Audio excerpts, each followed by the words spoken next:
కొరింథీయులకు రాసిన 2వ పత్రిక, అపోస్తుడైన పౌలు కొరింథీయులకు రాసిన 2వ పత్రిక 7వ అధ్యాయం, కొరింథీయులకు రాసిన 2వ పత్రిక 7వ అధ్యాయం 5వ వచనం నుండి,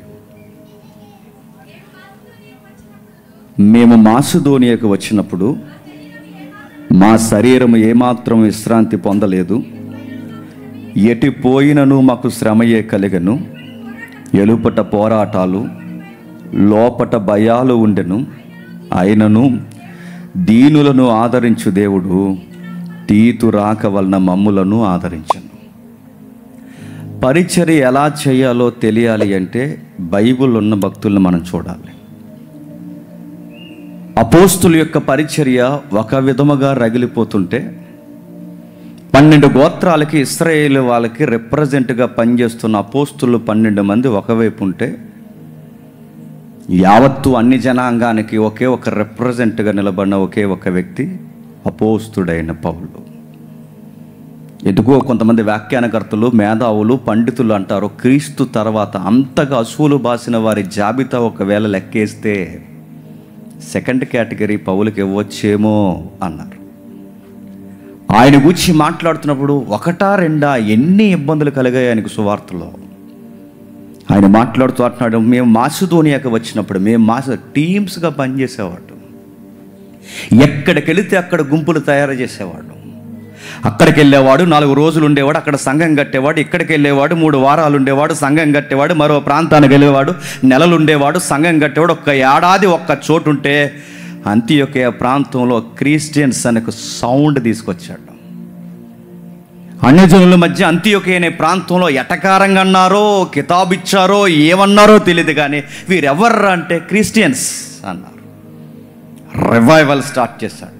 అందుకే పౌలు యొక్క రాక ఒక నూతన వరవడి, పౌలు యొక్క రాక సంఘానికి ఒక నూతన వరవడి, పౌలు గారి యొక్క పరిచర్య ఒక మాదిరి, పౌలు గారి యొక్క పరిచర్య, ఆయన పరిచర్య చదువుతుంటే ఒక ఉద్యమం, చేస్తే ఇలా చెయ్యాల సేవనంత ఉద్యమం. 1, 2 ఎటు పోయినా ఆయనకి శ్రమ. ఎటు పోయినా, ఈ ఏరియాకి వెళ్ళినా శత్రువులు ఉండేవారు, ఆ ప్రాంతానికి పోయినా శత్రువులు ఉండేవారు, ఎక్కడికి పోయినా శత్రువుల బెడద. ఎటు పోయినను మాకు శ్రమే కలిగను, మా శరీరం ఏమాత్రం విశ్రాంతి పొందలేదు. మినిస్ట్రీ ఎప్పుడు వర్ధిల్తా చెప్పనా? చిన్నో నేను కన్నా పరిధికి మించి నేను చెప్తున్నాను. మినిస్ట్రీ వర్ధిల్లుతూ వెలుగుతూ అనేక మందిని ఆకర్షించాలంటే మినిస్ట్రీ ఎప్పుడు ఉద్యమంతో రగులుతుందంటే రెస్ట్ తక్కువ ఉండాలి, మినిస్ట్రీ ఎక్కువ ఉండాలి. అదే సీక్రెట్. ఈరోజు వెలవెలబోవడానికి అందలాలు బంగళాలే మాత్రమే ఉండిపోయి వెలవెలబోవడానికి కారణం ఏంటో తెలుసా? రెస్ట్ ఎక్కువ, మినిస్ట్రీ తక్కువ. ఈరోజు మినిస్ట్రీల్లో చూసారా రకరకాల యాటిట్యూడ్లు ఉన్నాయి. 10 ఇస్తారా, 20 ఇస్తారా, 24,000 అయితేనే వస్తాం అన్నారంట. పెళ్ళికి రావాలి సార్, మా పిల్లలకి పెళ్ళిడు వచ్చింది సార్, పెళ్ళి అంటే 1 lakh అన్నారు. పెళ్ళికి 1,00,000 రూపాయలు అయితే మనకు పెళ్ళి అయిపోద్ది ఇంట్లో. పెళ్లి మెసేజ్కి 1,00,000, బయటికి రావడానికి 25,000, రకరకాల. సేవకి డబ్బులు ఇవ్వద్దని నేను అంటలేదు, కానుకలు ఇవ్వద్దని నేను అంటలేదు, కానీ సేవను అడ్డు పెట్టుకుని డబ్బులు డిమాండ్ చేయడం అనేది సేవ కాదు, అది వ్యాపారం. పౌలు, అపోస్తులైన పౌలు ఉన్నదాన్ని పెంటగా ఎంచి ఉన్న ఆస్తులను పక్కన పడేసి వచ్చి ఆయనకి ఏం మిగిలిందంటే ఏం మిగలలేదు, మా శరీరానికి రెస్ట్ లేదు.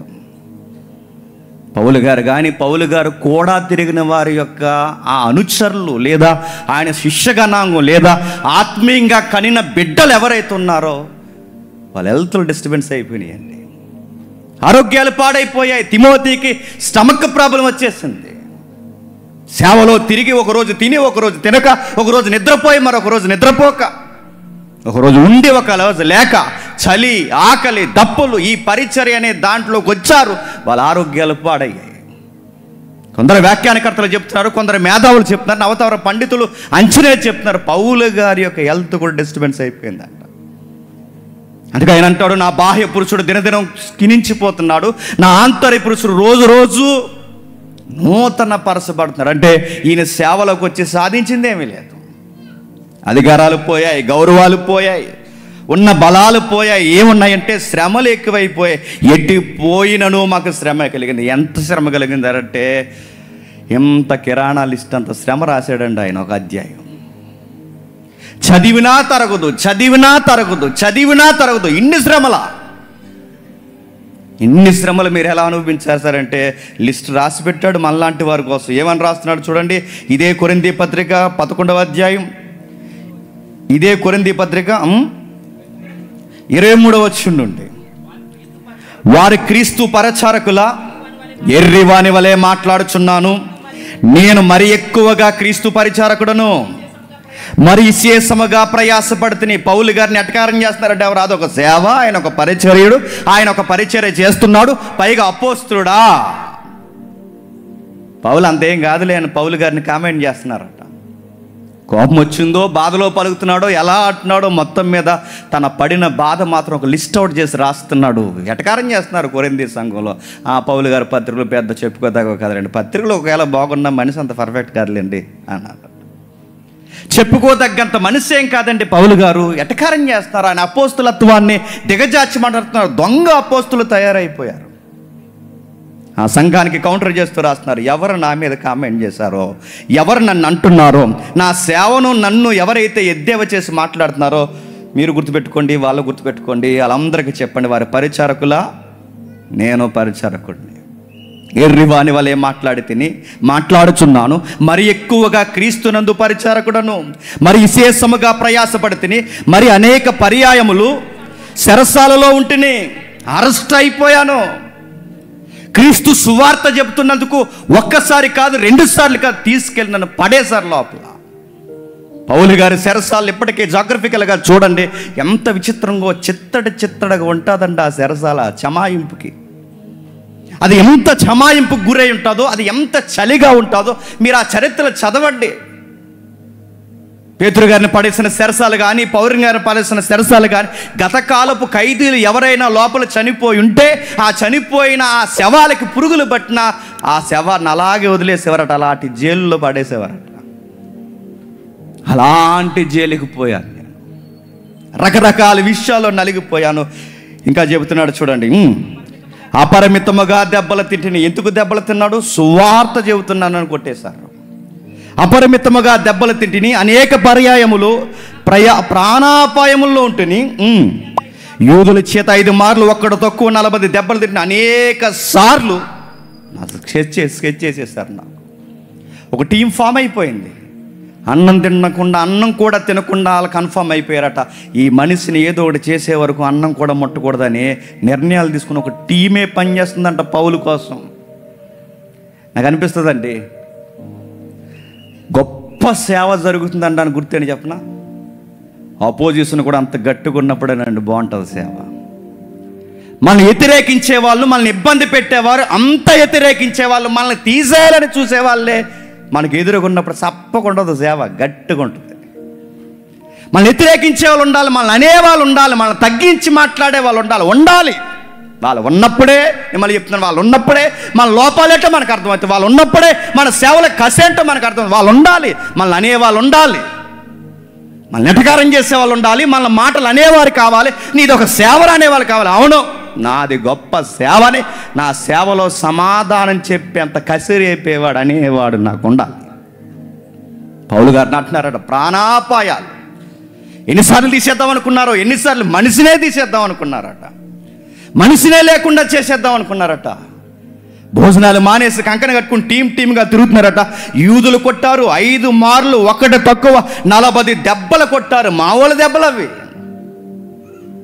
యూదుల దెబ్బలు కానీ, రోమిలు కొరడా దెబ్బలు కానీ చరిత్ర చదవండి. అది కొడితే మాంసం బయటకు వస్తుంది, అది కొడితే ముక్కలుగా ఊడిపోతుంది. అది కొట్టిన చోట ఆ గాయం చాలా లోతుగా తగులుతుంది. కొరడా దెబ్బలు అంటాడు ఎవడో, నిమ్మకాయలు మీసాల మీద పెట్టుకుని వస్తాడు. ఆ కొరడాలు కాదు, అది సౌండ్ తప్ప దెబ్బ తగలదు. ఈ కొరడాలు ఏడు చూస్తే బెంచ్ కేసు కొడితే ఆ బెంచ్ ఒకేసారి లాగితే బెంచ్ మీద ఉన్న ఆ మొత్తం చెక్క రపరపలాడుతూ బయటకు వస్తుంది. అంత గట్టిగా కొడతారు. ఆడపిల్ల జడల మాదిరి ఉంటుంది అది కొరడ, ఎలా వేస్తారు పంజాలాగా. అది కొట్టితే ఒకేసారి చర్మం బయటకు లాగేస్తుంది. ఎలాంటి కొరడాలు ఆ రోజు కొట్టే ప్రయత్నాలు. యూదులు దెబ్బలు, రకరకాల దెబ్బలు కొట్టారు. ముమ్మారు బెత్తములతో కొట్టారు. ఒకసారి రాళ్లతో కొట్టబడితిని, ముమ్మారు వాడ పగిలి ప్రయాసపడితిని, ఒక రాత్రి పగల్లో సముద్రంలో గడిపితిని. అందుకే ఈ సాంగ్లో సముద్రమే పెట్టాలనుకున్నాం. రాత్రి పగల్లో సముద్రంలో గడుపుతున్నాయి. రాత్రి పగలు సముద్రంలో ఉండేవాడు. పగలు చూస్తేనే జ్వరం వచ్చేది, అలాంటిది రాత్రులు చూస్తే ఇంక శివర ప్రార్థన చేసుకోవడం. ఇంకా పగలు చూస్తేనే భయంకరంగా ఉంటుంది. అలాంటిది సముద్రం ఒడ్డ నిలబడితేనే గుండె బరువు ఎక్కువైపోతే, ఒడ్డన కాదు మధ్యలో వాడ పగిలిపోతే, ఈ నదిలో మన గోదావరిలం కదా, మనం గోదావరిలో ఈ గోదావరి మీద చిట్టి నుంచి అడ్డు దాటడానికే గోదావరిలో అప్పుడప్పుడు గోదావరి మీద వెళ్ళినప్పుడల్లా డౌట్ అవుతుంది, ఇప్పుడు బ్రిడ్జి పడిపోతే ఏడు పరిస్థితి అని. ఇప్పుడు ఏదైనా జరిగితే ఏడు పరిస్థితి, వెహికల్ ఇలా వెళ్ళిపోతే అప్పుడు డౌట్లు వస్తాయి మనకి. ఎక్కడ రాకూడదు అక్కడ వస్తాయి మనకు డౌట్లు. ఈ గోదావరికి ఇలా అయిపోతే సముద్రాల మీద వాళ్ళ వాడ పగిలిపోయిందంట. మొన్న మేము సాంగ్ రికార్డింగ్కి వెళ్ళినప్పుడు ఈ సాంగ్ రికార్డింగ్కి తమ్ముడు సురేష్, నేను, సుధాకర్ తమ్ముడు, ఇంకా కొంతమంది అన్నలు ఉన్నారు, మేమందరం కలిసి, ఈ డేవిడ్ గారు అందరం కలిసి అక్కడికి వెళ్ళిన తర్వాత మోజెస్ బ్రదర్ ఇంకా స్టూడియో సెట్ చేస్తున్నాడు. ఆ సెట్ చేస్తున్నప్పుడు ఎలాగ ఖాళీగా ఉన్నాక ఒకసారి అలా బంగాళాఖాతం చూసొద్దామని చెప్పి ఆ లోపలికి వెళ్ళిన, ఆ పోర్ట్లోకి వెళ్ళిన తర్వాత ఎవరో మనం గుర్తుపట్టారు, మీరు జేమ్స్ అని కదంటే, అవును బ్రదర్, ఏమి లేదు సముద్రంలో సరదా తీసుకెళ్తారన్న. తీసుకెళ్తాను, అయ్యో ఎందుకు తీసుకెళ్ళండి, తీసుకెళ్తా అన్నారు. తీసుకెళ్లారు, అందరం ఎక్కాం, తెప్ప తెచ్చారు మాకు, ఆ తెప్పలోకి ఎక్కాం. ఏదో నేను కూర్చున్నాను, వెనకాల ఎలా కూర్చున్నారు, ఇంకా నడుతున్నాను. హాఫ్కి ఏమి కూడా వెళ్ళలేదండి. ఆ సముద్రం ఇలా లేపి మా వాడిని ఇలా పడేసరికి ఎవడికాడే ఇలా పట్టుకుని పోదాం, తర్వాత ఎప్పుడైనా ట్రై చేద్దాం. నేను అడుగుతున్నా, 1/2 కిలోమీటర్ వెళ్ళకుండానే కంగారు వచ్చేసింది మాకు. అది ఇలా లెగిసి పడదండి, ఇలా పడుతుంటే చాలామంది అనుకున్నారు ఈరోజు ఏమైనా క్షమాపణలు ఉంటే అడిగేయాలని. సముద్రం చూసి నడుతున్నా, అడలెత్తిపోయాం, భయపడిపోయాం. నేను అడిగాను, ఇంకొంచెం లోపలికి వెళ్ళొద్దామంటే తర్వాత వెళ్దాం, పోదాం చూస్తుంటే. ఎందుకంటే ఆ సురేష్ గారికి ఈత రాదు, ఎవరికి ఈత రాదు, వీళ్ళకి ఏదో చిన్నపిల్లలకి ఇలా కొడతారు. మరి ఏం కాదురంటే వద్దని పోదాం. వచ్చేసాం బయటకు. బయటకు వచ్చినాక అప్పుడు అనిపించిందండి, అరే 1/2 కిలోమీటర్ బంగాళాఖాతంలో ఇంత కంగారు అయిపోతే, మహాసముద్రాల్లో ప్రయాణం చేస్తున్నప్పుడు, దేశాలు దాటి ప్రయాణం చేస్తున్నప్పుడు వాడ పగిలిపోయిందంట. మహానుభావులు రాత్రంతా సముద్రంలో ఎలా ఉన్నారో తెలియదండి. చలి వేస్తుంది కానీ మన ఏరియాలో ఆ చలికి సముద్రం మీద రాత్రులు, ఆ సముద్రం మీద చలి వేస్తున్నప్పుడు ఎందుకయ్యా ఇంత ప్రయాస, ఈ ప్రయాణాలు ఏంటి, వాళ్ళ పగులుపోవడం ఏంటి మీకు ఈ ప్రయాస అని అడిగితే వాళ్ళు అన్నారట, ఈ సువార్తను తుదముట్టించేంత వరకు, పునరుద్ధానుడైన క్రీస్తుని గూర్చి ప్రకటించేంత వరకు, ఈ ఊపిరి శ్వాస ఉన్నంత వరకు సముద్రాలైనా దాటడానికి, నదులైనా దాటడానికి, మా శరీరాన్నైనా నలగొట్టడానికి, అసువులు బాయడానికి నాగిటి మీద చెయ్యేసాం, ఎనిదిరిగి చూడముగాక చూడం అన్నారు. సముద్రంలో పగిలిపోతే ఏమైపోతాం, ఉంటే ఆయన కొరకు సువార్త చెబుతాం, పోతే ఆయన దగ్గర మేము అసువులు బాసిన మా అందరినీ ఆహ్వానించడానికి ఒక రొమ్ము సిద్ధముగా ఉంది, అది అబ్రహాము రొమ్మును అనుకుంటాం. పోయి వాళ్ళ కమిట్మెంట్లు కానీ వాళ్ళ మాటలు కానీ చూసినా మనం పిచ్చెక్కుతుందండి. ఎవరు అందట ఒక ఆవిడ, యేసుప్రభుని ఎంత ఈజీగా అర్థం చేసుకుంటున్నారు చూడండి.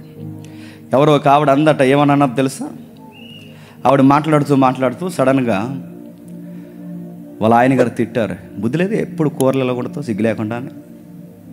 ఏమైందండి, బాగా వండాను కదండి, పప్పులో ఉప్పు తక్కువైంది అన్నాడు. వెంటనే పక్క వచ్చానదట, చెప్పాలి కదా అందట, ఎవరిని, యేసుక్రీస్తు వారిని.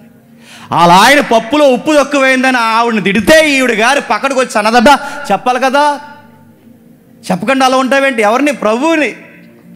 ఇప్పుడు ఈవిడ పప్పులో ఉప్పు తక్కువైపోయిందని పరలోకం నుంచి ప్రభు వచ్చి వాళ్ళ ఆయన ఆవిడ తిట్టకుండానే పప్పులో ఉప్పు కలిపేయాలట. నేను అడుగుతున్నా, ఏమర్థమవుతున్నాడు, ఆయన త్యాగం ఏంటి, ఆయన సువార్త ఏంటి, లోక కళ్యాణం కోసం ఆయన చేసిన ఇవేం అర్థం అవ్వలేదండి. యేసుప్రభుని ఎంత ఈజీగా మనం చూస్తామంటే, రోడ్డు మీదకి వెళ్ళి ప్రయాణం చేస్తున్నప్పుడు టైంకి ఆటో రాకపోతే ఉన్నావా, పట్టించుకుంటున్నావా నన్ను అని అడుగుతున్నాం. ఎవరిని, బోర్డు ఆటో రాకపోతే. ఇలా ప్రయాణం చేస్తున్నప్పుడు లారీ ఇలా వచ్చి వెళ్ళిపోయిందంట మన ముందు నుంచి, అంతే. ఆ లారీ ఇలా వచ్చేసరికి అసలు అడుగుతున్నానండి, మన సాక్ష్యాలు గల్లంతా అయిపోతాయి, మన ఊపిరి గల్లంతా అయిపోతాయి. అడుగుతున్నాను, లారీ ఇలా వచ్చి వెళ్ళిపోతే వాడ భద్రాసిపోయింది అక్కడ సముద్రంలో. సముద్రంలో వాడ బద్దలాసిపోయింది, నదుల్లో వాడల బద్దలాసిపోయాయి. వాళ్ళు ఎటు పోయినా వాళ్ళకి శ్రమలు, అనేక పర్యాయములు, ప్రయాణాల్లో, నదులలో, ఆపదలలో, దొంగల వలనైన ఆపదలలో, నా స్వజనులైన ఆపదలలో, అన్యజనుల వలన ఆపదలలో, పట్టణాలలో, అరణ్యాలలో, సముద్రాలలో, బాధాకరమైన విషయం నా కూడా ఉన్న కపట సహోదరుల వలన గాయాలు. ఎంత లిస్ట్ అండి ఆయనకి. ఎటు పోయినను శ్రమే, ఎక్కడికి పోయినను శ్రమే, యూదుల వల్ల శ్రమే, అన్యుల వల్ల శ్రమే, చూస్తున్న అధికారుల వలన శ్రమే, ప్రయాణాల్లో శ్రమే, సముద్రాల్లో శ్రమే, నదుల్లో శ్రమే, దొంగల వలన శ్రమే, స్వజనులను నా వారు అనుకున్న వారి వలన కూడా, అంటే ఏదో పక్షాన బీరకాయ పీసు కలుస్తున్న వేల వలన శ్రమే, నా అనుకున్న వారు కూడా ఏ పక్షాన నాకు ఉపయోగం లేకుండా మారిపోయిన వేల వలన శ్రమే. ఇంకెవరయ్యా నేను ఎన్ని పొడిపొడిసిందంటే చెప్తున్నారు, కపట సహోదరులు ఉన్నారు. ముందుకు వచ్చి వందనాలు చెప్తారు, వెనకపోయి పౌలా అంటారు. కపట సహోదరుల వలన శ్రమే, ఎటుపోయినను వీళ్ళ వలన నాకు శ్రమే. ప్రయాసతో, కష్టముతో, తరచుగా జాగరాలతో, ఆకలితో, ఆకలి దప్పులతో, తరచుగా ఉపవాసాలతో, చలితో, బట్టలు లేక అనేక సార్లు ఒకే జత ఉంటే దిగంబరత్వంతో, ఇంకా చెప్పవలసినవి అనేకమున్నవి. వీటన్నిటికన్నా ఇంకా చింత ఎక్కువైపోయింది. సంఘాలు ఏమైపోతాయో, సంఘం ఏమైపోతుందో, సంఘ పరిస్థితి ఏంటో, సంఘ పరిస్థితులు ఎలా జరుగుతున్నాయో, అక్కడ మాసిదోనియా సంఘం ఎలా ఉందో, కొరింథీ సంఘం ఎలా ఉందో, ఎఫెసీ సంఘం ఎలా ఉందో, అంతియోకియా సంఘం ఎలా ఉందో, తల్లి సంఘం యెరూషలేము సంఘం ఎలా ఉందో, ఎక్కడెక్కడ ఏమి ఇన్ఫర్మేషన్ ఏం జరుగుతుందో తెలియదు. ఎందుకంటే ఆయన బాగానే ఉన్నారా అందరూ? తిమోతి, ఎఫెసీ సంఘం బాగానే ఉందా? పెద్దలు అంతియోకియాలో బాగానే ఉన్నారా? వాళ్ళకి ఏమైనా సందాలు తక్కువ? ఎంతండి, ఇంకా ఆ మనిషికి ఇంకేరక పనేమి లేదండి. దేవుడు దేవుడు దేవుడు.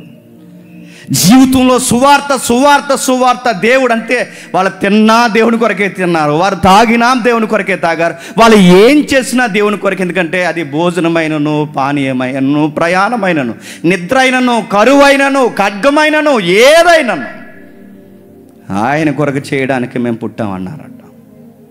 సేవ అదరగొట్టేశారండి వాళ్ళు. చూస్తే ఆ సేవ, అప్పుడు చేసిన ఆ సేవ సువాసన 2000 సంవత్సరాలు పోయినా ఎప్పటికి కనబడుతుంది. సంఘములన్నిటి కూర్చిన చింత, ఈ భారము దినదినము నాకు కలుగుచుంది, ఎక్కువైపోతుంది.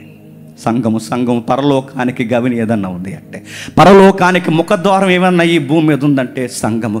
సత్యం అక్కడ ఉంది అని చెప్పాలంటే, ఆ సత్యానికి స్తంభం ఏదన్నా ఉందంటే సంఘం. ఆ సంఘమే పాడైపోతే దేవుని చిత్తం ఏమైపోతుంది? ఓ పక్క దుర్బోధలతో ఫైట్ చేస్తున్నాడు, మరో పక్క దుర్మార్గులతో ఫైట్ చేస్తున్నాడు, మరో పక్క అన్యజనులకు అడ్డంగా నిలబెడుతున్నాడు, యూదులకు అడ్డంగా నిలబెడుతున్నాడు. వీటన్నిటి విషయంలో దేన్ని ప్రొటెక్షన్ ఇస్తున్నావంటే, తల్లి కోడి పిల్లని ఎలాగైతే కాపాడుకుంటుందో సంఘాన్ని అలా కాపాడుకుంటూ ప్రాంతాలు తిరుగుతున్నాడట. సంఘాలను కాపాడుకుంటున్నాడు. సువార్తలు అనేక లేత వయసులో ఉన్న అప్పుడప్పుడే ఆత్మీయంగా జనించిన వారిని కాపాడుకుంటున్నాడు. అప్పుడప్పుడు అడుగుతున్నానండి, కొన్నిసార్లు మనకు సేవలో ఇసుకొచ్చేస్తుంది. నేను దేవుళ్ళలోకి వచ్చి 18 నుంచి ఇప్పుడు 19వ సంవత్సరంలో నడుస్తున్నాను. ఈ 18-19 సంవత్సరాలు నాకు తెలుసు. అప్పుడప్పుడు అనిపిస్తే ఎందుకురా ఇంక చేయడం, మనం ఎవరి కోసమైతే సేవ చేస్తున్నాం వాళ్ళే మన మీద కామెంట్ చేస్తే, మనం ఎవరి కోసమైతే మనం ప్రయాసపడుతున్నాం వాళ్ళే మన మీద సనిగితే ఇంకెందుకురా. అప్పుడప్పుడు నీరసం వచ్చేస్తుంది, అప్పుడప్పుడు ఎందుకులే అనిపిస్తుంది, అప్పుడప్పుడు ఎందుకు అంత మనం ఇలా ముందుకు వెళదామని చెప్తే వీళ్ళే వెళదామని చెప్పిన వారే మళ్ళీ వెనకాల తాటాకులు కడుతుంటే ఎందుకు? ఒక్క పని ఒక మాటలో ఏకీపించరు, ఎందుకని ఆగిపోవాలని మనకు అనిపిస్తుంది అండి. కొన్నిసార్లు సెమినార్ చేస్తున్నప్పుడు కొన్ని పరిస్థితులు ఎదురవుతున్నప్పుడు అవసరం అంటాం మనకి ఇన్ని లక్షలు ఖర్చు పెట్టి, ఇంత వేదికలు వేసి, ఇంతమంది మనం దేవుళ్ళలో బలంగా ఉందామని ఎలాగంటే ఇక్కడికి వచ్చి మార్కులు వేస్తున్నారంటే కొంతమంది మన వాళ్ళే కొంతమంది మార్కులు వేస్తున్నారంటే అవసరమా ఈ సెమినార్? నాకు లాస్ట్ ఇయర్ అనిపించింది, నాకు నిజంగా మానేద్దాం. ఎందుకు? దీనివల్ల నా మీటింగ్స్ నాకు ఉన్నాయి, నా పరిచయం నాకు ఉంది, సంఘాలు నాకు ఉన్నాయి, తిరుగుదాం, అంతా బాగా చేసి ఇలా వెళ్దాం అన్నప్పుడు ఎందుకు నడుతాం? 4 సెమినార్లకి ఎలాగైపోతే, చిన్న మీటింగ్లకి వెళ్ళే మనమే ఎలాగైపోతే, 2 సంఘాలు 3 సంఘాలు కట్టిన మనమే ఎలాగైపోతే, ఇన్ని సంఘాల్లో తిరిగిన ఆయనకి ఎన్ని బాధలండి, ఎన్ని ఇబ్బందులండి. ఇప్పుడు నాకు పెద్ద డౌట్ ఏంటి చెప్పిన, అన్నిటి శ్రమలు నా గుండె ఎలా తట్టుకుంది? అన్ని బాధలు నా గుండె ఎలా తట్టుకుంది? ఏముంది ఆ గుండెల్లో? ఏం చూసి తట్టుకుంది ఆ గుండె? ఏం చూసి ఎంత ధైర్యంగా ఉంది? ఏంటయ్యా నీ నిరీక్షణ ఏంటి? నీ ఆధారం ఏంటి? నీ ధైర్యం ఏంటి? ఒక మాట అంటే పడలేకపోతున్నాం. ఎవరైనా మా వెనకాల ఉన్నవారు ఇదిగో మనల్ని ఇలాగ అన్నారంటే తట్టుకోలేకపోతున్నాం. నా ఓడు అనుకున్నవాడు ఇలా చేసినప్పుడు తట్టుకోలేకపోతుంది. ఇన్నిటిని నువ్వు ఎలా తట్టుకుంటున్నావు? ఆరోగ్యం పాడైపోతుంది, ప్రయాణాల్లో ఇబ్బంది కలుగుతుంది, నష్టాలు కలుగుతున్నాయి, అనేక శ్రమలు వస్తున్నాయి. ఇన్నిటిని నువ్వు ఎలా తట్టుకుంటున్నావు? నీ గుండెల్లో ఏముందని అడిగితే అదే స్టేట్మెంట్లో ఒక మాట అన్నాడు. 7వ అధ్యాయంకి రండి, ముగించేద్దాం. 7వ అధ్యాయం ఏమంటున్నాడు చూడండి. 7వ అధ్యాయం అదే 2 కొరింథీ పత్రిక 7వ అధ్యాయం 5వ వచనం. మేము మాసిదోనియాకు వచ్చినప్పుడు మా శరీరం ఏమాత్రం విశ్రాంతి పొందలేదు. ఎటు పోయినను మాకు శ్రమే కలుగును. లోపల ఎలుపట పోరాటాలు, లోపట భయాలు. ఏ భయం? ప్రాణభయం కాదు. ఏ భయం? మమ్మల్ని ఏదో చేసేస్తారని కాదు. అంత భయం ఉన్నవాడైతే ఇన్ని శ్రమలు పడడు. మరి ఏ భయం? ఈ సువార్తను తుదమిట్టించగలనో లేదో అన్న భయం. దేవుని చిత్తాలు ఎక్కువైపోయి నాకు భయం వేస్తుంది. వాళ్ళకి సువార్త అందకపోతే ఏమైపోతారో, నన్ను నమ్మి ఈ ప్రాంతానికి పంపించే, ఈ ప్రాంతంలో నేను సువార్త చెప్పకపోతే ఏమైపోద్ది ప్రభువా? సువార్త చేయలేని భయం. ఇన్ని భయాల మధ్య, ఇన్ని పోరాటాల మధ్య మీకు ఏముందయ్యా ధైర్యం అంటే 6వ వచనంలో లేపుతున్నాడు చూడండి. అయినను దీనులను ఆదరించు దేవుడు. ఏ దేవుడట? దీనులను ఆదరించి. మీకు ఎంత ధైర్యంగా సేవ ఎలా చేస్తున్నారంటే బలంగా ఒక మాట నమ్మేశాడండి. బలంగా నమ్మిన మాట ఏంటో తెలుసా? ఆదరించే దేవుడు ఒకడు ఉన్నాడు. ఎవరిని ఆదరిస్తాడు ఈ దేవుడు అంటే? దీనులను ఆదరిస్తాడు. దీనులను ఆదరించే దేవుడు ఈ దేన సేవకుడిని కూడా ఆదరిస్తాడు. ఈ మధ్యకాలంలో దేన సేవకులు అంటే సూట్లు వేసుకుని చెబుతున్నారు. ఏంటి 20,000 రూపాయలు సూట్ వేసుకుని అలా అంటారు, మేము నీ దేనత్వం ఎలా కనబడుతుందో మాకు. 20,000 50,000 సూట్ వేసుకుని దేన సేవకులు అంటే, సూట్లు వేసుకోవడం తప్పంటలేదు, నేను అడుగుతున్నాను, ఏది దీనత్వం? దేన సేవకుడు అంటే ఏంటో తెలుసుగా? ఆయన చూడు పౌలు కానీ అంతా చేసి నాదేముంది, అంతా చేసి ఏముంది అంటున్నాడు చూస్తారా? అంత దీనత్వం. అందుకే అంటున్నాడు దీనులను ఆదరించే దేవుడు ఈ దీన సేవకుడిని కూడా ఆదరిస్తాడు. నిజంగా దీనిలో ఆదరించిన స్టోరీస్ నీకు తెలుసా? దీనిలో ఆదరించిన అనుభవాలు నీకు తెలుసు అంటే తెలుసు. ఆయనకి ఏం ఆదరించాడు, ఎక్కడ ఆదరించాడు? లూకాసు వార్త చూడండి, ముగించేద్దాం. లూకాసు వార్త 7వ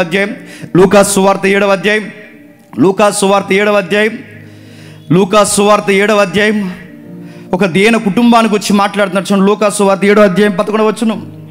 వెంటనే ఆయన ఒక ఊరికి వెళ్ళుచుండగా ఆయన శిష్యులు బహు జనసమూహం ఆయనతో కూడా వెళ్ళుచుండరి. ఆయన ఆ ఊరి గవని యొద్దకు వచ్చినప్పుడు చనిపోయిన ఒకడు ఎలుపులకు మోసుకొని పోబడుచుండెను. అతని తల్లికి అతనొక్కడే కుమారుడు, ఆమె విధవరాలు. ఆ ఊరు జనులు అనేకులు ఆమెతో కూడా ఉండరి. ప్రభు ఆమెను చూసి కనికరపడి ఎందుకు కనికరపడ్డాడు? విధవరాలు, ఎవరో లేరు, భర్త చనిపోయిన తర్వాత ఇన్ని రోజులు ఇంకా బతుకుందంటే దానికి కారణం ఒకటే, ఆ భర్త యొక్క ఆశలన్నీ ఆ మగబిడ్డలో చూసుకుంటుంది. ఆ మగబిడ్డలోనే తన ఆశ, తన నిరీక్షణ, తన భవిష్యత్తు అంతా పెట్టుకుని ఆ ఒక్క బిడ్డ తోడుగా చక్కగా పెంచుకుని చెట్టెంత ఎత్తు మనిషిని, తనకంత ఎత్తు మనిషిని చేసుకునే సమయానికి కొడుకు అందొచ్చాళ్లే అనుకునే సమయానికి మరి ఏం రోగం వచ్చిందో, ఏ ప్రమాదం వచ్చిందో, ఏమైందో తెలియదు. అందొచ్చిన కొడుకు చనిపోయాడు. ఏడుస్తుంది. ఆవిడ ఏడుస్తుంటే వాదాచడానికి ఊరి జనం అందరూ వచ్చారట. ఏడుస్తుంటే అనేక మంది వచ్చారట. ఎందుకు వచ్చారట? ఆదరణ కూడికి పెట్టడానికి వచ్చారో, ఆదరించడానికి వచ్చారట అని అడుగుతున్నాను. ఆ వచ్చిన వాళ్ళు ఎన్ని రోజులు ఆదరిస్తారు? చనిపోయిన రోజు ఉంటారు, 2వ రోజు ఉంటారు, 3వ రోజు భోజనం చేసి ఆ టెంట్లోనే కూర్చుని పక్క నవ్వేసి వెళ్ళిపోతారు. ఆదరించడానికి వచ్చిన వాళ్ళు ఎన్ని రోజులు ఉంటారు? ఉండరు. మూఢ నమ్మకాలు ఉన్నాయి మన తెలుగు రాష్ట్రాల్లో. మూఢ నమ్మకాలు ఏంటి చెప్పిన? చనిపోయిన ఇంటికి ఎవరైనా మనం ఆదరిద్దామని మనం వెళ్తాం, మళ్ళీ తగునమ్మా అని తయారవుతాం. ఆ చనిపోయిన వాళ్ళ ఇంటికి ఆదరించడానికి వెళ్ళిన తర్వాత మళ్ళీ ఒక మూఢనమ్మకం ఏంటి చెప్ప, ఆ బాధపడుతున్న వాళ్ళకి కనీసం ఒక మాట కూడా చెప్పురాము, అక్కడే చెప్పులు వేసుకుని వచ్చేస్తాం. అని అడిగితే చెప్పకూడదండి, అలా చెప్పు రాకూడదంట. అందుకని లోపలికి వెళ్ళరట, చెప్పరట. వెళుతున్నామని కూడా చెప్పరు. వెళ్తున్నాం, మళ్ళీ రేపు వస్తాము, ఎల్లుండి వస్తాం, నువ్వేం బాధపడకు, మరణం వస్తుంది, మన ప్రభు నందు ఉందాం, ధైర్యంగా ఉండాలి, ఒక్క మాట కూడా చెప్పరంట. ఎందుకు చెప్పరట? చెప్పకూడదట. అక్కడే కాలు కడుక్కుని అక్కడే చెప్పులేసుకుని వచ్చేస్తారట. విశ్వ సంస్కృతులు ఈ రోజే కాదు, ఆ రోజుల్లో కూడా ఈ యూదులందరూ వచ్చి ఏం చేస్తారు? అనేకులు ఆమెతో కూడా ఉండరు. ప్రశ్న, ఎన్ని రోజులు ఉంటారు? ఒక రోజు ఉంటారు, 2 రోజులు ఉంటారు, దిన కార్యక్రమాలు జరిగే వరకు ఉంటారు. వాళ్ళకి శుద్ధీకరణ దినాలు ఉంటే అవి జరిగేంత వరకు ఉంటారు. తర్వాత ఎవరుంటారు? ఎవ్వరు ఉండరు. ఆమెకున్న ఒక్కగానొక్క తోడిపోయింది, భర్త లేడు, ఇప్పుడున్న ఒక్క కొడుకు లేడు. ఇప్పుడు ఆ తల్లికి ఎవరుంటారు? ఎవరు ఉండరు. అందుకే చూశాడు, జాలిపడ్డాడు. అమ్మా ఏడవద్దని ఆమెతో చెప్పాడు. దగ్గరికి వచ్చాడు. తల్లి, నువ్వు ఏడకు, నీకు విషయం చెప్తాను. ఆ పాడెడు ముట్టి, చిన్నవాడా లెమ్ము అనగానే లేచిపోయాడట. చిన్నవాడా లే అనగానే లేచిపోయాడట. ఆ తల్లికి చెబుతున్నాడు. ఆ తల్లి ఏడుస్తున్న స్వరం, ఆ దుఃఖం, ఆ కన్నీళ్ళు తుడుస్తూ ఏడుస్తున్న ఆ మూలుగు ఎవరికి అర్థమవుతుందో లేదో నాకు తెలియదు, కానీ హృదయాలు పరీక్షించే దేవుడికి అర్థమవుతుంది ఆ మూలుగు వెనకాలన్న అర్థాలేంటో. ఏమని ఏడుస్తుందో ఆ మూలుగు వెనకాల ఏం అర్థాలు ఉంటాయి తెలుసా? నా భర్త పోయాడు, నాకున్న ఒక్కగానొక్క తోడు వెళ్ళిపోతున్నది శవం కాదు, వెళ్ళిపోతున్నది పాడి కాదు, వెళ్ళిపోతున్నది ఏది కాదు, వెళ్ళిపోతున్నది సాక్షాత్తు నాసే పాడిగా వెళ్ళిపోతుంది, నా భవిష్యత్తు పాడిగా వెళ్ళిపోతుంది. తీసుకుని వెళ్ళిపోతున్నది శవం అని అందరూ అంటున్నారు, శవం కాదు. నా ఆనందం, నా సంతోషం వెళ్ళిపోతుంది, ఏడుస్తుంది. అందుకే ఆ మూలుగు వెనకాల ఉన్న హృదయ స్పందన దేవునికి తెలుసు కనుక జాలి పడ్డాడు. చెప్పాడు, అమ్మ నువ్వే ఆడవద్దు, చిన్నవాడా లే అనగానే ఆ చిన్నోడు అలా లేచిపోయాడట. నేను అనుకుంటాను, ఆ ఊరు, ఆ పాడి మోస్తున్న వాళ్ళు పిచ్చెక్కిపోయి ఉంటారు. ఆ రోజు ఎలా పాడి మోస్తున్నాం అనుకున్నా, లేచిపోయాడు అనుకోండి, ఏం చేస్తామండి? ఇంక మళ్ళీ జీవితంలో అంటే కనబడమంటాం. ఆ లెగిసిపోయి ఆపండి అన్నాడు అనుకోండి, పిచ్చెక్కిపోయింది. ఆ రోజు వండర్స్ జరుగుతున్నాయి. జాలి పడుతున్నాడు చూడండి. పేదోళ్ళ మీద జాలి పడ్డాడు, విధవరాండ్ల మీద జాలి పడ్డాడు, దీనుల మీద జాలి పడ్డాడు. బాధపడకు, నీ బాధ ఏంటో చెప్పకపోయినా నాకు తెలుసు. ఈ ప్రభుత్వాలు అర్థం చేసుకుంటా లేదో నాకు తెలియదు, కానీ ఈ పేదల బాధల్ని ఈ ప్రభుత్వాలు అర్థం చేసుకుంటా లేదో, ఈ దీనుల బాధల్ని ఈ ప్రభుత్వాలు అర్థం చేసుకుంటాయో, భుజాన్ని వేసుకుంటా లేదో నాకు తెలియదు, కానీ నువ్వు నమ్మిన ప్రభు ఖచ్చితంగా నేను అర్థం చేసుకుంటాడు. గుర్తుపెట్టుకో. వాగ్దానాలు ఇచ్చి నెరవేర్చిన ఈ ప్రభుత్వాలు ఒక లెక్క అయితే, ఇచ్చిన వాగ్దానం 1000 సంవత్సరాలు దాటిపోయిన అబ్రహాము దేవుడిని, ఇస్సాకు దేవుడిని, యాకోబు దేవుడిని అప్పుడు వాగ్దానం చేశాను, నీ పితరులకు మాట ఇచ్చానని ఇచ్చిన మాటని జ్ఞాపకం చేసుకునే గొప్ప దేవుడే. చెప్పండి, మనం నమ్మిన ప్రభు.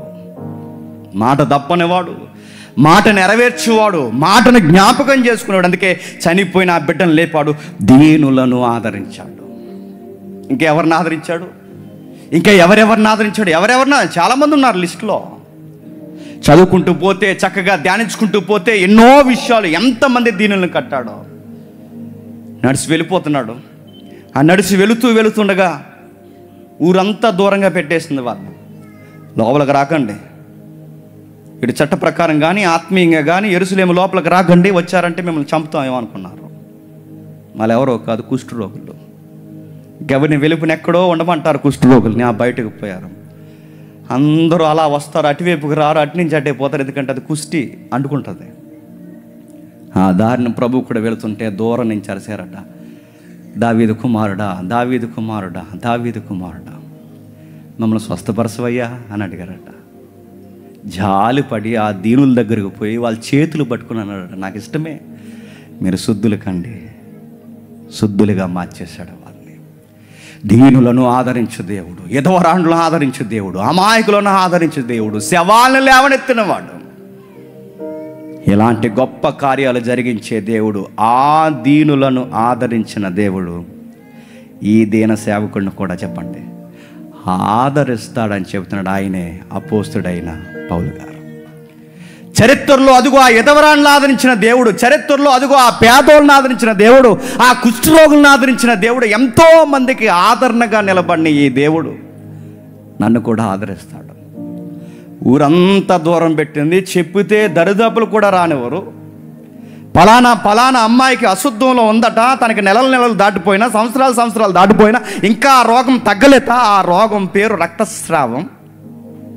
చెబితే దరిదాపులు కూడా రారు. ఎందుకంటే వాళ్ళ భక్తిలో, వాళ్ళ యొక్క ఆచార కర్మకాండలో ఆమె గాడి తగిలితేనే అపవిత్రం అయిపోతుంది అన్నంత అంటుతో బతుకుతున్నారు. అలాంటి వారి మధ్య బిక్కుమని 1 సంవత్సరం కాదు, 2 సంవత్సరాలు కాదు, 12 సంవత్సరాల నుంచి ధైర్యం కోల్పోయి బతుకుతున్న ఆ తల్లికి ఎవరో చెప్పారు, నువ్వు స్వస్థత పొందాలంటే నజరేయుడైన యేసు దగ్గరికి వెళ్ళు, స్వస్థపడతావు. ఇలానే గుంపులుగా ఉన్నారు. ప్రభు అలా నడిచి వెళ్ళిపోతున్నాడు. జనాభా ఆయన మీద పడుతూ నడుస్తున్నారు. ఎక్కడ దాక్కుందో, ఎక్కడుందో, ఏం చేస్తుందో, ఎప్పుడు వచ్చిందో, ఆ మార్గం మధ్యలో ఆయన టైం టేబుల్ ఎలా కొనుక్కుందో తెలియదు. కానీ అక్కడ కూర్చుంది. ఆయన పట్టుకోవడానికి ఆయన వస్త్రపు చెంగును అలా ముట్టింది. వస్త్రపు చెంగును ఎప్పుడైతే అలా ముట్టిందో స్వస్థపడింది. ప్రభు ఆగడ ఆయనకు తెలుసు, సర్వం వెలిగిన దేవుడికి, సర్వము ఎరిగిన దేవుడికి తెలుసు. నన్ను ఎవరో ముట్టుకున్నారు, నన్ను ఎవరో పట్టుకున్నారు, ప్రభావం నాలో నుంచి వెళ్ళింది. ఎవరున్నారు తెలిసే అడిగాడు, అన్నీ ఎరిగే అడిగాడు, ముందుకు వస్తాదనే అడిగాడు. ఎవరు నన్ను తాకింది, ఎవరు నన్ను పట్టుకుందని అడిగితే బెదురుతూ బిక్కుమని వస్తే అప్పుడు అన్నాడమ్మా, నీ విశ్వాసము స్వస్థపరచును గాక, ఇంటికి వెళ్ళిపో అమ్మా అన్నాడు. నిన్నెవ్వరు గౌరవించలేదో నాకు తెలియదు. నీ రోగం ఏంటో నేను బయటికి చెప్పను, నీ సమస్య ఏంటో నీ బయటికి చెప్పను. ఎందుకంటే పరువు లేని మీ కొరకు పరువు కలిగిన నేను ప్రాణం పెట్టడానికి ఇళ్ళలోనికి మీకోసం వచ్చానమ్మా. నీ పరువేం కాదు, ఎవరికి చెప్పను, వెళ్ళిపో. దీనులను ఆదరించే దేవుడు. ఈ స్టోరీస్ అన్నీ పౌలు గారికి తెలుసు, ఈ స్టోరీస్ అన్నీ లోక గారికి తెలుసు, ఈ స్టోరీస్ అన్నీ శిష్యులకు తెలుసు, ఈ జరిగిన కథలు పుంకాలుగా చెప్పుకున్న సువార్తలు తెలుసు. అన్నిటికన్నా ముఖ్యంగా పరిశుద్ధాత్ముడు బాగా చెప్పాడు వాళ్ళకి. ఇవన్నీ మనసులో ఉన్నాయి పెద్ద అయిన పౌలు గారికి. అందుకే అంటున్నాడు, ఆ ఊరు వెళ్ళాడు, ఆ పేదరాలను ఆదరించాడు, ఆ ఊరు వెళ్ళాడు, ఆ విధవరాలను ఆదరించాడు, ఆ ఊరు వెళ్ళాడు, ఆ వ్యాధిలో ఉన్న వారిని ఆదరించాడు, ఆ ఊరు వెళ్ళాడు, ప్రతి ఒక్కరిని ఆదరించాడు. ఎంతమందిని ఆదరించిన దేవుడు కళ్ళు మూసినా కళ్ళు తెరిసినా మాట్లాడితే యేసు అని కలవరిస్తున్న ఈ దీన సేవకుడిని కూడా ఆదరిస్తాడు. నదుల్లో ఆదరిస్తాడు, సముద్రాల్లో ఆదరిస్తాడు, ఆపదల్లో ఆదరిస్తాడు, కపట సహోదరులు ఆదరిస్తాడు. ఎంతమంది నాకు శత్రువులు అయిపోయినా దేవుడు నా పక్షమునుంటే నాకెవ్వడు విరోధి కాదన్నాడు.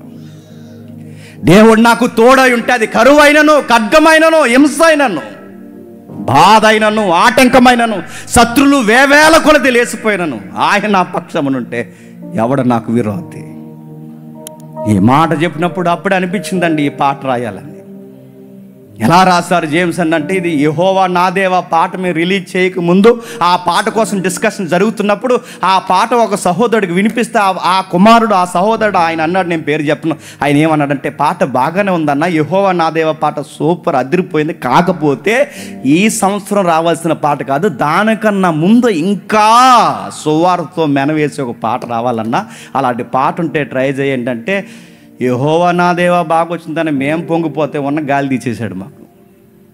ఎలాగ ఇంకొక పాట రాయాలి, ఎలా రాయాలంటే ఈ రోమా పత్రిక, ఈ సువార్తలన్నీ కలగలిపి నేను ప్రకాశం జిల్లా మీటింగ్స్కి వెళ్ళినప్పుడు నాతో పాటు ఒకే ఒక సహోదరుడు నాకు కూడా వచ్చాడు. ఆ రోజు నాకు కూడా వచ్చిన సహోదరుడు సంతోష్ పాలకొల్లు.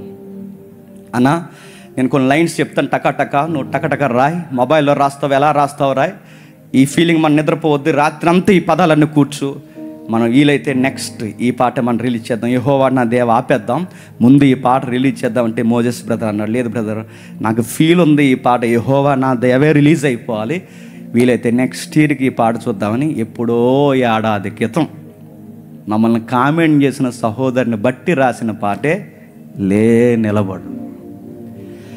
నిలబడనే పాట అప్పుడు రాసిందే. ఏం చూసి రాశారంటే ఒకసారి చూడండి, ముగించేద్దాం. రోమిలికి రాసిన పత్రిక, సమయాన్ని ఇద్దాం. రోమిలికి రాసిన పత్రిక 7వ అధ్యాయం, రోమిలికి రాసిన పత్రిక 8వ అధ్యాయం, రోమిలికి రాసిన పత్రిక 8వ అధ్యాయం 31. ఇట్లుండగా ఏమందము, దేవుడు మన పక్షమునుండగా మనకు విరోధి ఎవడు? దేవుడు మన పక్షమునుండగా మనకు విరోధి ఎవడు? ఏంటి నీ కాన్ఫిడెంట్ ఏంటి పౌలు అని అడిగితే ఆయన చెప్తున్నాడు, తన సొంత కుమారుని అనుగ్రహించుటకు వెనక తీయక మన అందరి కొరకు ఆయన అప్పగించిన వాడు ఆయనతో పాటు సమస్తమును ఎందుకు అనుగ్రహింపడు? చూసారు ఆయన ఎలా క్లైమ్ చేస్తున్నాడు చూడండి, ఆయన క్లైమ్ చేసే విధానం చూడండి, ఆయన మాట్లాడే విధానం, ఆయన విశ్వాసం ఎంత బాగుందో చూడండి. తన సొంత కుమారుని అనుగ్రహించుటకు ఎనుక తీయగా మన అందరి కొరకు ఆయన అనుగ్రహించిన వాడు ఆయనతో పాటు సమస్తము మనకెందుకు ఇవ్వడు? ఆ సేవలో మనకెందుకు అనుకూల పరిస్థితులు అనుగ్రహించడు? దేవుని చేత ఏర్పరచబడిన వారి మీద నేరము మోపువాడెవడు? ఎవడు అని అడుగుతున్నాడు. చూడండి, ఎవడు? దేవుడు నా పక్షాన్ని ఉంటే నా మీద కాలెత్తేది ఎవడు? దేవుడు నా పక్షాన్ని ఉంటే నా మీద లేసే ఇబ్బంది ఏంటి? దేవుడు నా పక్షాన్ని ఉంటే నా మీదే నిందలేసేది ఎవడు? ఎందుకు చెప్పనా, నా మీద నిందలేసి నా సేవనే పాడు చేయాలనుకుంటే వారు కాలు దూతున్నది నా మీద కాదు, సాక్షాత్తు దేవుడి మీదకి. అందుకే నిజాయితీ కలిగిన సేవకులకి దేవుడిచ్చిన వాగ్దానం ఏంటో తెలుసా? సేవకులు నిజాయితీగా సేవ చేస్తున్న వాళ్ళ మీద మాట అన్నా తిరగబడినా దేవుడు ఎలా అన్నాడు? మిమ్మల్ని తాకితే నా కనుగుడ్డు తాకినట్టు అన్నాడు. గుర్తుపెట్టుకో, ఆయన కొరకు బ్రతికే వారి కొరకు మాట్లాడుతాను. మిమ్మల్ని తాగితే నా కనుగుడ్డు తాకినట్టు. అందుకే ఆయన మాట్లాడుతున్నాడు, క్లైమ్ చేస్తున్నాడు. నీతిమంతులుగా తీర్చువాడు దేవుడే, శిక్ష విధించువాడెవడు? ఎవరిని ప్రకటిస్తున్నామా? చనిపోయి తిరిగి లేచిన క్రీస్తు యేసే. అంతేకాదు, మృతుల్లో నుండి లేచిన వాడును, దేవుడు కుడిపార్శ్వమున ఉన్నవాడును, మన కొరకు విజ్ఞాపన కూడా చేయవాడును ఆయనే. క్రీస్తు ప్రేమ నుండి మనం వెడవాపు వాడెవడు? శ్రమ అయినను, బాధ అయినను, హింసైనను, కరువైనను, వస్త్రహీనతైనను, ఉపద్రవమైనను, ఖడ్గమైనను మనల్ని వెడవాపున ఇందును గూర్చి రాయబడినదేమనగా, నిన్ను బట్టి దినమల్లా మేము వధింపబడిన వారము, వధకు సిద్ధమైన గొర్రెలమని ఎంచబడిన వారిని. ఇది మా కమిట్మెంట్, మై లార్డ్, ఇది మా కమిట్మెంట్. వధకు సిద్ధమైన వారు, ఇదిగో నిన్ను బట్టి దినమెల్లా మేము వధింపబడిన వారు, వధకు సిద్ధమైన గొర్రెలు. మేము ఫిక్స్ అయిపోయాం నీ కొరకు చనిపోవాలని, మెంటల్గా ప్రిపేర్ అయిపోయాం నీ కొరకు బలి అయిపోవాలని. ఒక గొర్రె ఎలా అయితే కసాయి వాడి చేతుల్లోకి వెళ్ళి బలవుతాదో, ఈ కసాయి లోకంలో సువార్త కొరకు మేము చనిపోవడం మీ చిత్తమైతే వద్దకు సిద్ధమైన గొర్రెలము. దినమెల్లా అంటే ఎవ్రీడే సువార్తకి అడుగు బయటికి పెట్టామంటే అడుగు వేసిన మరుక్షణమే గుర్తుపెట్టుకుంటాం. దినమెల్లా వదకు సిద్ధంగా ఉన్నామని రెడీ అయిపోయి మేము బయటికి వెళ్తాం. ఎవరు వచ్చి అన్నారట, బొట్టెట్టుకుంటారా? బొట్టెట్టుకుంటారా అంటే పెట్టేసుకుంటామండి అన్నారట. ఏమంటున్నాం? పెట్టుకుపోతే ఏమవుద్దండి? కొడతారా? తిడతారా? వెలేస్తారా? జైల్లో పెడతారా? ఏం చేస్తారని అడుగుతున్నాను. ఈ ప్రభువు మన పక్షంలో ఉంటే మళ్ళీ చెప్తున్నాను, ఏం చేస్తారు చెప్పండి. ఒకవేళ ఏమన్నా చేసినా బాధ ఏం లేదండి. ఎందుకంటే వాళ్ళు చేయగలిగినది ఏదన్నా ఉందంటే శరీరాన్ని చేయగలరు తప్ప ఆత్మను శరీరమును రక్షింపగలవాని ఎదుట మనం ఉన్నప్పుడు మనల్ని ఏం చేయగలరు చెప్పండి. అందుకే ఆయన మాట్లాడుతున్నాడు, ఆయనను మనం ప్రేమించిన వారి ద్వారా మనం వీటన్నిటిని అత్యధిక విజయం పొందుచున్నాము. మరణమైనను జీవమైనను, దేవదూతలైనను, ప్రధానులైన ఉన్నవైన రాబోవైనను, అధికారులైనను, ఎత్తైనను లోతైనను, సృష్టింపబడ్డ మరి ఏదైనను మన ప్రభు అయిన క్రీస్తు యేసునందు దేవుని ప్రేమను బట్టి మనల్ని ఎడబాపు అరేవడు. ఇదే నా ధైర్యం అన్నాడు. నీ ధైర్యం ఏంటి పౌలు గారు? మీ ధైర్యం ఏంటంటే అని అడిగితే పౌలు గారు అంటున్నారు, ఖడ్గమైన, కరువైన, తుఫానైన, బాధ అయినా, వస్త్రహీనతైన, సముద్రాల వల్ల ఆపదలైన, కపట సహోదరులైన, ఏంటి సార్ మీ ధైర్యం ఏంటి సార్ అని అడిగితే ఆయన అంటున్నాడు, దేవుడు నా పక్షమునుండగా నన్నెవ్వడు ఏమీ చేయలేదు, ఏ పరిస్థితి ఏమీ చేయలేదు. నేను చేయి సువార్త నా సావు తప్ప ఇంకేది ఆపలేదని ప్రిపేర్ అయిపోయిన దినం మెల్ల సిద్ధపడిన గొర్రెలండి వాళ్ళు. ఇప్పుడు ఏ వచనాలు అయితే చదవమో ఇవే వచనాలు పాటలో ఉంటాయి, ఇవే మాటలు పాటలు ఉంటాయి. ఇప్పుడు ఏవైతే గొర్రె పిల్లలమన్నారో, ఏవైతే వదక సిద్ధంగా ఉన్నారో, ఖడ్గం అన్నారో, కరువు అన్నారో, ఈ పాటకి కీవర్డ్స్ ఏంటో తెలుసా? ఈ రోమపత్రికే. వినండి, చూడండి, నచ్చితే ఈ వర్క్ చేసిన వారు అందరి కొరకు ప్రార్థించండి. ఇలాంటివి అనేకమైనవి జరగాలని, ఇలాంటి గీతాలు అనేకమైన బయటికి రావాలని ప్రార్థన చేయండి. ఎందుకంటే నాకు ఒక కసి, మా టీం ఎవరైతే ఉన్నారో తమ్ముళ్ళందరూ కసి అంటే చెప్పినా బయట పిచ్చి పిచ్చి సాంగులే 70 సార్లు వింటున్నారు. ఈ లోకంలో సెడగొట్టే సాంగ్స్ ఉన్నాయి. ఆ పిచ్చి సాంగులు 70 సార్లు వింటున్న వాళ్ళు అడుగుతున్నాను, పిచ్చి పనులు చేసే పిచ్చి పాటలు రాసేవాడు అంత కమిట్మెంట్తో పాట రాస్తే అని అడుగుతున్నాను. దేవుని కొరకు పాట రాసి మనం ఎందుకు ఆ కమిట్మెంట్తో రాయలేం? మనం ఎందుకు అవుట్పుట్ అంత క్వాలిటీ మనం ఎందుకు ఇవ్వలేం? మనం ఎందుకు చేయలేం? లోకాన్ని సెడగొట్టేవాడే అంత పెట్టుబడి పెడితే ప్రజలను కట్టేవాళ్ళు మన పాటలు. అందుకే చేస్తే అదిరిపోయేలా చేయాలి, లేకపోతే ఇంకా పని చేయకూడదండి. రాస్తే నిలబెట్టేలా రాయాలి, లేకపోతే మానేయాలండి. ఏదన్నా వర్క్ చేస్తామంటే దాని ఫలం మనం చూడాలి. అందుకే బెస్ట్ క్వాలిటీ కావాలి. ఎవరిస్తారు? మోసెస్ బ్రదర్ ఎవరైతే ఉన్నారో క్వాలిటీ వచ్చేంతవరకు అర్ధరాత్రి అని లేదు, అపరాత్రి లేదు, తెల్లవారుజాము లేదు, రావాలి. సాంగ్ రిలీజ్ అయ్యి అక్కడ వరకు ఇంతకు ముందు ఒక అరగంట వరకు కూడా ఆ పాట కోసం డిస్కషన్ రావాలి. ఎందుకంటే క్వాలిటీ వెళ్ళాలి, వాక్యం గుర్తాలి, ఆ వెళ్ళిన వాక్యం వాళ్ళ గుండెల్లో మండాలి, వాళ్ళ రోమాలు లేవాలి, దేవుని కొరకు మేము లేచాం నిలబడామని మాట్లాడాలి. అలాంటి పాట, ఆ పాటను చూద్దాం. అన్నయ్య ప్రార్థన చేసి ఆ పాటను వినిపిస్తారు.